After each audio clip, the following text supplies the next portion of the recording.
de votre fidélité comme tous les matins. Et je vous le disais, nous sommes en ligne à présent en direct avec l'avocate présidente de l'Organisation juive européenne, Muriel Wagnin-Melki. Bonjour. Bonjour Ilana. Merci beaucoup d'être avec nous. Muriel est ravie de vous retrouver pour cette nouvelle saison ensemble sur Radio J. Beaucoup d'actualités, hein. Malheureusement, c'est vrai, on parle de cette lutte contre l'antisémitisme avec toutes ces affaires. Alors dimanche, place de la Nation, Elias Imzalem, qui est un fondateur du site Islam et Info, prédicateur islamiste, on peut le dire, militant Urgence Palestine, a incité à lancer une rébellion en France. Il a appelé à l'intifada à Paris. Vous avez évidemment suivi cette affaire. Quelles sont les dernières informations à propos? Est-ce qu'une plainte il est visé par un signalement en tout cas, hein? Alors, il est visé par ce qu'on appelle un article 40 du ministre de l'Intérieur démissionnaire, M. Gérald Darmanin, qui a considéré que les propos qui étaient tenus pouvaient sans doute s'apparenter à des propos à caractère apologétique du terrorisme ou peut-être de provocation à la haine. Et nous, de notre côté, à l'Organisation juive européenne, nous déposons également une plainte en ce sens. L'objectif pour nous, c'est d'alerter une fois de plus le parquet de Paris sur la gravité de certains propos qui sont tenus sur la place publique et qui sont susceptibles en fait de générer des passages à l'acte criminel ou terroriste à caractère antisémite ou terroriste sans caractère antisémite d'ailleurs. En tout cas, ce sont des propos qui sont susceptibles de susciter tellement de haine, tellement de violence dans la foule devant laquelle ils sont prononcés qu'il faut impérativement recadrer la parole, la limiter et sanctionner lorsqu'effectivement ces infractions sont constituées. Nous prenons cette affaire très au sérieux parce que nous avons aussi été les avocats. À l'époque, nous portions la parole d'Avocats sans frontières ASF. C'est une autre association qui est présidée par Gilles-William Goldnadel.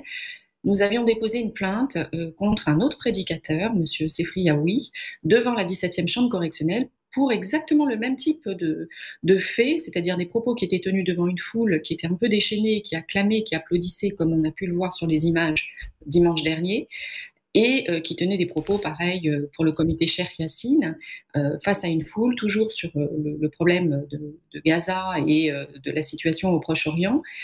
Et cet homme-là a été finalement relaxé par la 17e chambre correctionnelle de Paris, mais on l'a retrouvé dans l'affaire Samuel Paty. C'est l'une des personnes qui est actuellement placée en détention dans le cadre de cette affaire pour avoir instillé justement et provoqué à la haine et au passage à l'acte criminel la personne qui a décapité Samuel Paty. Alors vous parliez justement de propos qui peuvent inciter à passer à l'acte et on l'a vu malheureusement cet été à la Grande Motte, cette tentative d'attentat contre des fidèles juifs à la Grande Motte justement, mais l'État en tout cas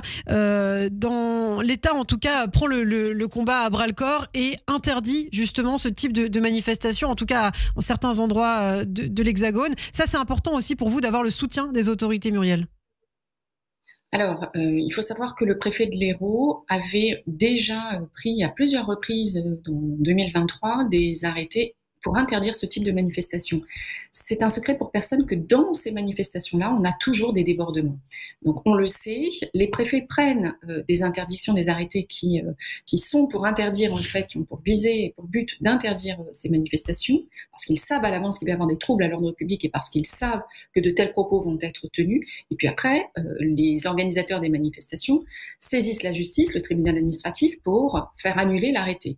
Parfois cela fonctionne, parfois cela ne fonctionne pas. Pour la manifestation qui devait se tenir à Montpellier, cela a fonctionné, la justice a confirmé l'arrêté d'interdiction du préfet, donc cette manifestation ne s'est pas tenue. Sur Paris, c'est à peu près la même chose. Régulièrement, le préfet prend des arrêtés pour interdire certaines manifestations et souvent, le tribunal administratif de Paris casse l'arrêté, donc la manifestation peut se tenir. Il faut uniformiser en fait, et il faut faire appliquer la règle de droit selon laquelle on ne peut pas, sur une place publique, tenir des propos qui incitent à la haine ou à la violence ou qui provoquent ou qui font l'apologie du terrorisme.